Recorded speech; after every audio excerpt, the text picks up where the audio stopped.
इस वीडियो में अगला टिप्पणी है दामोदर घाटी परियोजना। तो दामोदर घाटी परियोजना की स्थिति कहाँ है? तो दामोदर घाटी परियोजना हुगली नदी की सहायक नदी दामोदर पर निर्मित की गई है।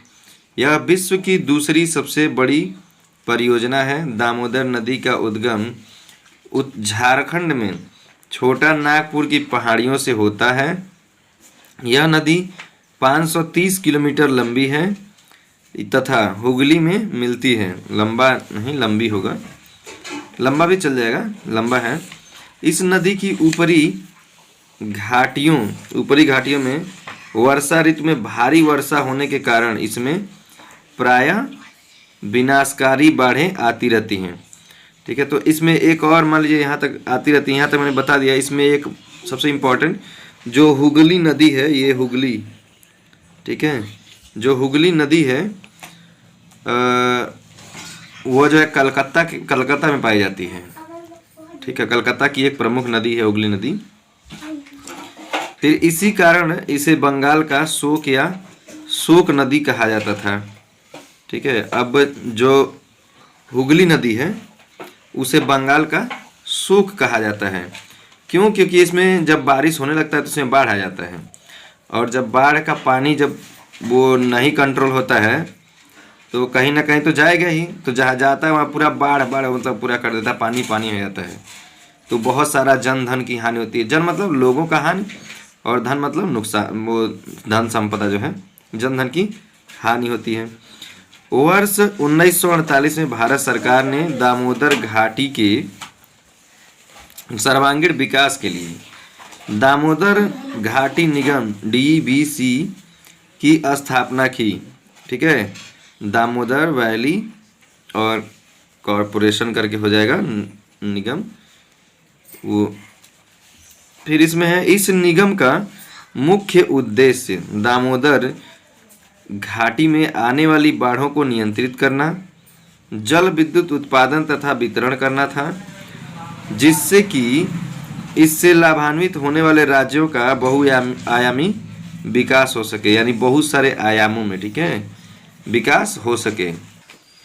इनके साथ साथ दामोदर घाटी को संचालित करने वाली कंपनी दामोदर घाटी निगम लिमिटेड इस क्षेत्र के निवासियों के सामाजिक आर्थिक कल्याण के लिए परियोजनाएं भी संचालित करती हैं।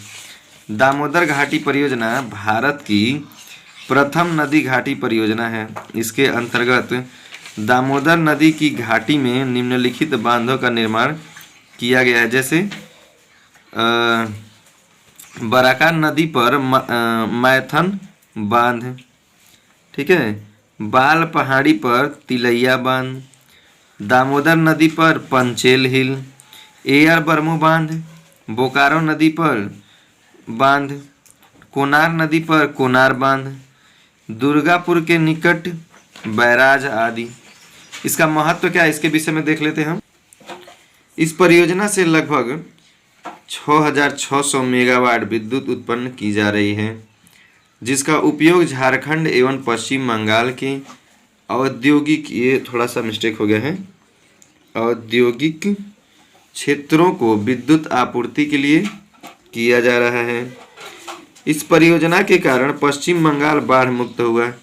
जब तक ये परियोजना नहीं बना था, पश्चिम बंगाल क्या हुआ था, बाढ़ में डूब जाता था। अब जब ये परियोजना हो गया तो पश्चिम बंगाल क्या हुआ, बाढ़ मुक्त हुआ है। इसके अतिरिक्त बाढ़ से होने वाली मृदा क्षरण व भूमि क्षरण की समस्या से भी छुटकारा मिला है।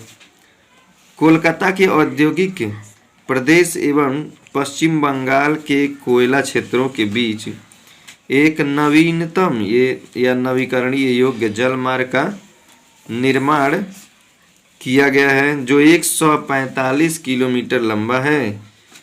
पश्चिम बंगाल एवं झारखंड में 74 लाख हेक्टेयर भूमि पर सिंचाई की जा रही है, जिससे खाद्यान्नों एवं जूट का अतिरिक्त उत्पादन हो रहा है। 1120 वर्ग किमी क्षेत्र में शुद्ध पेयजल की आपूर्ति सुनिश्चित की जा रही है। बांधों में मत्स्य पालन किया जा रहा है। साथ ही पर्यटन का विकास भी हुआ है।